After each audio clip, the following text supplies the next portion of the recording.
Morning students, welcome to Swati HD classes. आज हम पढ़ेंगे केमिकल रिएक्शन और इक्वेशन के बारे में। ठीक है, तो chemical reaction are the processes in which new substance with new properties are formed, है ना।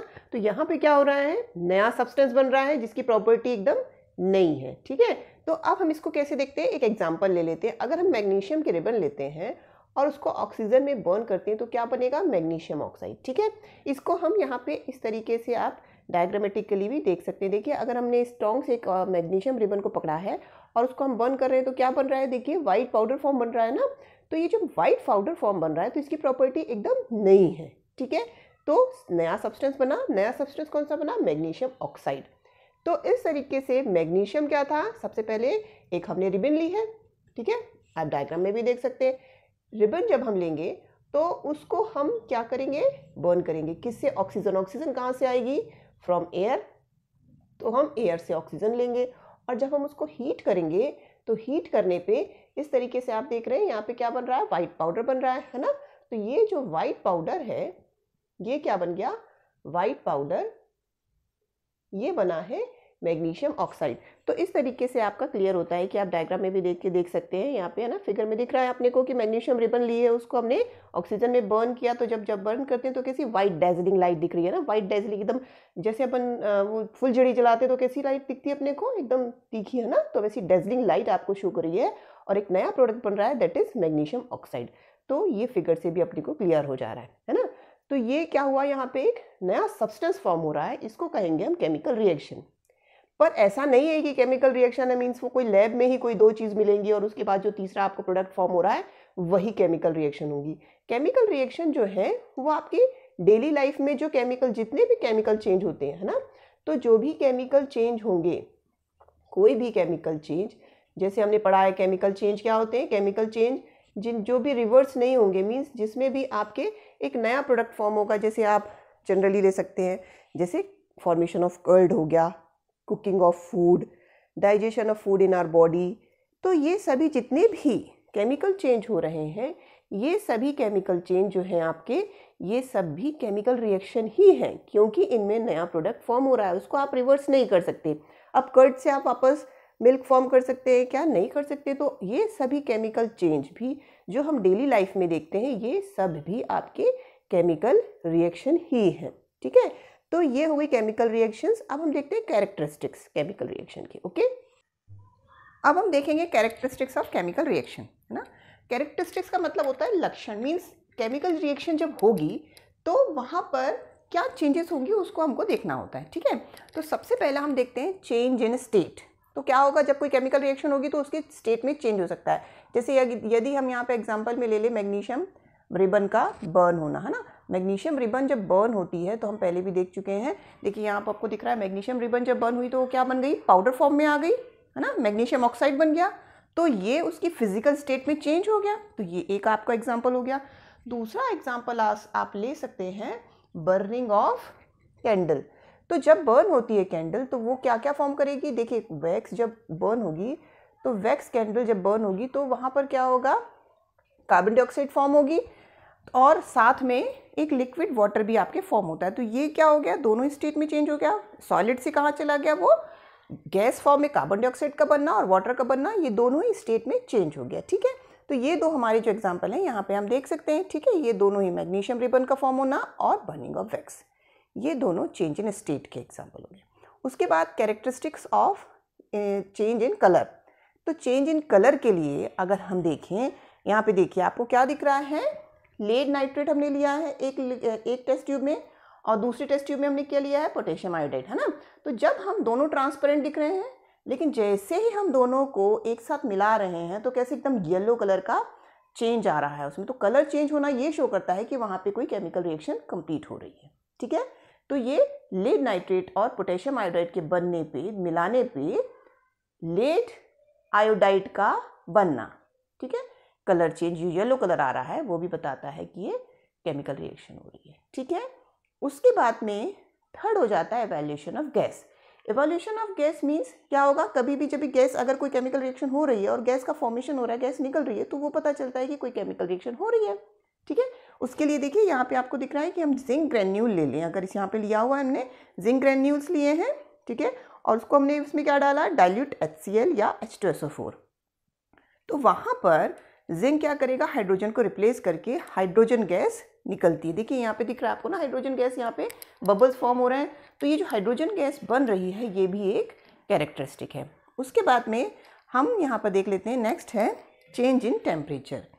तो चेंज इन टेम्परेचर के लिए क्या लेंगे, यहाँ पे देखिए हमने क्या लिया हुआ है, एक हम कंटेनर लेते हैं, एक हमने बीकर लिया हुआ है, उसमें क्या लिया, क्विक लाइम लेके उसमें थोड़ा सा हमने वाटर ऐड किया। तो जैसे ही हम क्विक लाइम और वाटर की रिएक्शन होगी तो वहाँ पे एकदम बबल्स बनना शुरू हो जाते हैं। और ये जो बबल्स हैं, अगर हम उस कंटेनर को देखिए, अब बीकर को अगर हम हाथ लगा के देख रहे हैं तो कैसा लग रहा है, जब भी अगर हम ऐसे करके देखेंगे तो वो जो होगा बीकर वो बहुत गर्म लगेगा। मीन्स यहाँ पे पहला जो टेम्परेचर था और अब जो टेम्परेचर उनमें काफ़ी चेंज हो गया है। तो टेम्परेचर इन चेंज भी एक कैरेक्टरिस्टिक होता है केमिकल रिएक्शन का। ठीक है, तो यहाँ पर हमारे कंप्लीट होते हैं कैरेक्टरिस्टिक्स ऑफ केमिकल रिएक्शंस। अब हम देखेंगे केमिकल इक्वेशन। तो केमिकल इक्वेशन क्या होती है, अगर हम उसको कोई भी इक्वेशन, जैसे हमने अभी देखिए मैग्नीशियम रिबन को लिया था, तो अगर हम सेंटेंस फॉर्म में उस इक्वेशन को लिखें तो कैसे होगा कि अगर हम एक magnesium, when a magnesium ribbon is burned in oxygen it get converted into magnesium oxide, है ना। तो इसके पहले भी हम देख चुके हैं। लेकिन ये क्या है, अगर हम इसको सेंटेंस फॉर्म में लिखते हैं किसी रिएक्शन को तो ये बहुत लंबा हो जाता है, इट इज़ लॉन्ग इनफ, है ना, ये काफ़ी लॉन्ग हो जाता है। तो इसीलिए हम क्या करते हैं, इस पूरे सेंटेंस की जगह में हम वर्ड्स यूज़ कर लेते हैं। जैसे हमने इसके पहले भी किया था ना, तो हमने क्या लिख देंगे, इसको यहाँ पे वर्ड्स यूज़ कर लेंगे। तो ये हो जाएगा वर्ड, अगर हम वर्ड यूज़ करते हैं इन केस सेंटेंस की जगह में तो हम उसको कह देंगे वर्ड इक्वेशन। ठीक है, तो इसी को अगर हम वर्ड्स में लिखने की तैयारी करें तो कैसे लिखेंगे, तो वर्ड इक्वेशन अगर हम लिखेंगे तो वो हो जाएगी मैग्नीशियम, फिर हम लिखेंगे यहाँ पे वर्ड लिख देंगे, पूरा पूरा सेंटेंस नहीं लिखेंगे, हम लिख देंगे मैग्नीशियम। और जो आपने मैग्नीशियम किसके साथ रिएक्ट कर रहा है, ये मैग्नीशियम रिएक्ट कर रहा है ऑक्सीजन के साथ, तो हम प्लस साइन लगा देंगे। ठीक है, क्योंकि ये दोनों क्या कर रहे हैं, रिएक्ट कर रहे हैं। तो मैग्नीशियम रिएक्ट कर रहा है ऑक्सीजन के साथ। ठीक है, तो ये हमने इस तरीके से लगा लिया। फिर हम एक एरो लगा लेते हैं। तो ये एरो क्या शो करता है कि ये रिएक्शन का डायरेक्शन शो करेगा, ये किस डायरेक्शन में आगे बढ़ रही। तो ये मैग्नीशियम और ऑक्सीजन क्या करेंगी, ये आगे जाके मैग्नीशियम ऑक्साइड बना लेती हैं। तो मैग्नीशियम, इस तरीके से मैग्नीशियम ऑक्साइड आपका फॉर्म हो जाता है। तो ये आपकी रिएक्शन अब वर्ड्स में लिख दी गई है, सेंटेंस फॉर्म से वर्ड में आपको चेंज कर दिया गया है। तो इसको कहा जाता है वर्ड इक्वेशन। यहाँ पर हम LHS, ये वाला साइड LHS कहलाता है ना। तो लेफ्ट हैंड साइड है, तो लेफ्ट हैंड साइड में हम जो जो सब्सटेंस रिएक्शन में भाग ले रहे हैं, which take parts in a reaction, है ना। तो ये क्या कर रहे हैं, कौन कौन से ले रहे हैं, मैग्नीशियम और ऑक्सीजन का कॉम्बिनेशन। जब ये दोनों क्या कर रहे हैं, कंबाइन हो रहे हैं, यानी रिएक्शन में हिस्सा ले रहे हैं, they are taking part in a reaction. तो इनको कहा जाता है जो रिएक्शन में हिस्सा लेती है, भाग लेते हैं और कंबाइन होते हैं या रिएक्ट करते, उन सभी को कहा जाता है रिएक्टेंट। ठीक है, तो दे आर रिएक्टेंट। अब जैसे कि यहाँ देखिए वर्ड में भी क्या है, रिएक्टेंट। अब एस, तो एक्ट कर रहे हैं इसीलिए इनको कहेंगे रिएक्टेंट्स, है ना। तो ये हो गए आपके रिएक्टेंट। अब रिएक्शन के फलस्वरूप आप प्रोडक्ट, ठीक है, जो भी आपके रिएक्शन के बाद आपका जो न्यू प्रोडक्ट बना, जो चीज़ बनी आपकी, उसको कहा जाएगा प्रोडक्ट। तो इस तरीके से लेफ्ट हैंड साइड में हम हमेशा रिएक्टेंट्स लेते हैं। रिएक्टेंट्स क्या होते हैं, जो भी रिएक्शन में भाग लेते हैं वो रिएक्टेंट्स होते हैं, और जो बांधते हैं रिएक्शन के फलस्वरूप उसको कहते हैं प्रोडक्ट। तो हमेशा लेफ्ट हैंड साइड में रिएक्टेंट लेते हैं, राइट हैंड साइड में प्रोडक्ट लेते हैं। रिएक्शन में जो भी जिनके बीच में हो रही है उनके बीच में प्लस लगाया जाता है और एरो लगाया जाता है, जो हमेशा टूवर्ड्स पॉइंट होता है राइट हैंड साइड में, क्योंकि वो शो करेगा कि यहाँ पे आपका जो आपकी रिएक्शन हो रही है वो किस दिशा में आगे बढ़ रही है और आपका प्रोडक्ट किस दिशा में। जहाँ भी प्रोडक्ट बनेगा, अगर प्रोडक्ट इस तरफ बन रहा है तो आपका एरो इस तरफ होगा, अगर प्रोडक्ट इस तरफ बन रहा होता तो हम एरो इस तरफ लगाते। तो एरो से शो करेगा कि प्रोडक्ट किस तरफ बन रहा है। ठीक है, तो ये हो गई आपकी वर्ड इक्वेशन। लेकिन वर्ड इक्वेशन लिखना भी काफ़ी अच्छा नहीं होता, क्योंकि इसमें आपको नंबर ऑफ एटम्स नहीं समझ में आ रहे हैं, कितने आपने क्या लिया है, यहाँ पे वेट नहीं आ रहा है। तो इसके लिए अब हम क्या करेंगे, अगर हम इन वर्ड्स के प्लेस में क्या करेंगे, सिंबल और फॉर्मूले यूज़ कर लें। अब मैग्नीशियम का सिंबल क्या होता है, मैग्नीशियम का सिंबल बताइए Mg। ठीक है, तो यहाँ पर अगर हम मैग्नीशियम का सिंबल ले लेते हैं Mg, ठीक है, और ऑक्सीजन का सिंबल क्या होता है O। ठीक है, तो हम O को O2 लिखेंगे। ठीक, तो ये हो गया मैग्नीशियम का सिंबल हो गया Mg, ऑक्सीजन का सिंबल हो गया O2, और इस तरीके से दोनों के बीच में हमने प्लस लगा लिए, तो ये दोनों हो गए रिएक्टेंट्स, और रिएक्शन के फलस्वरूप यहाँ पे जो बना आपका मैग्नीशियम ऑक्साइड, तो हमने मैग्नीशियम ऑक्साइड का, तो मैग्नीशियम ऑक्साइड का फॉर्मूला होता है MgO, ठीक है। तो यहाँ पर ये MgO क्या हो गया, फॉर्मूला होता है, फॉर्मूला। तो यहाँ जब आप किसी रिएक्शन को उसके सिंबल्स या फॉर्मूले के थ्रू रिप्रेजेंट करते हैं तो उनको कहा जाता है केमिकल इक्वेशन। तो केमिकल इक्वेशन क्या हुई? Chemical equation is the method of representing chemical reaction with the help of symbol and formula of the substance involved in it is known as chemical reaction। एक बार फिर से, वो method जिसमें chemical reaction को symbols और फॉर्मूले की मदद से, जो सब्सटेंस है उनके सिंबल और फॉर्मूले की मदद से शो किया जाता है, उसको कहा जाता है केमिकल रिएक्शन। ठीक है, हम फिर से थोड़ा एक और एग्जांपल ले लेते हैं। देखिए, जैसे अगर हमने मान लीजिए जिंक लिया है ना, जिंक किसका है? जिंक का सिंबल Zn, तो हमने जिंक का सिंबल Zn ले लिया, और हमने मान लीजिए यहाँ पे जिंक की रिएक्शन करवा रहे हैं सल्फ्यूरिक एसिड, तो सल्फ्यूरिक एसिड के लिए फॉर्मूला क्या ले लिया? H2SO4 ले लेते हैं। ठीक है, तो ये दोनों क्या हो गए? ये हमारे क्योंकि लेफ्ट हैंड साइड में, इसलिए हो गए रिएक्टेंट्स। रिएक्टेंट्स हम एरो लगा देंगे, एरो शो करेगा कि आपका न्यू प्रोडक्ट क्या बन रहा है, तो यहाँ पे क्या बनेगा आपका ZnSO4 बन गया, और यहाँ पर हाइड्रोजन बन गया, है ना। तो यहाँ पर क्या हुआ, सिर्फ हमको सिर्फ ये दिखना है कि जिंक हमने यहाँ पे सिंबल ले लिया, ये फॉर्मूला, ये फॉर्मूला और ये सिंबल। तो इस तरीके से सिंबल और फॉर्मूले की मदद से किसी भी केमिकल रिएक्शन को हम शो करते हैं, तो उसको कहेंगे केमिकल इक्वेशन। यहाँ पर लेफ्ट हैंड साइड में रिएक्टेंट्स होते हैं और राइट हैंड साइड में प्रोडक्ट होते हैं। ठीक है, तो इसको, ये हुई हमारी केमिकल इक्वेशन। अब केमिकल इक्वेशन के दो तरीके की होती है, एक बैलेंस्ड और एक अनबैलेंस्ड, तो उसके बारे में हम देखते हैं। अब हम पढ़ेंगे बैलेंस्ड और अनबैलेंस्ड केमिकल इक्वेशन के बारे में, है ना। तो बैलेंस, जैसे हमको नाम से समझ में आ रहा है कि अगर दोनों तरफ आपके इक्वल नंबर ऑफ एटम होंगे रिएक्शन के, तो वो बैलेंस्ड हो जाएगी, और अनबैलेंस्ड मतलब दोनों बराबर नहीं होगा, तो अनबैलेंस्ड। सबसे पहले हम बैलेंस्ड केमिकल इक्वेशन को पढ़ते हैं। अब बैलेंस्ड क्या हो जाएगा?